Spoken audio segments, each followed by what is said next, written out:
ఇక్కడ అన్నాడు, నేనైతే నీతి కలిగిన వాడనే నీ ముఖ దర్శనం చేస్తాను. ఎలాంటి ముఖంతో నువ్వు దేవుని సన్నిధికి వెళ్తున్నావు? ఎలాంటి ముఖంతో వెళ్తున్నావు?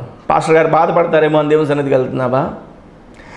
లేదా మా ఆవిడ రమ్మంటుంది దేవుని సన్నిధికి వెళ్తే పోద్ది అని అనుకుని వెళ్తున్నావా?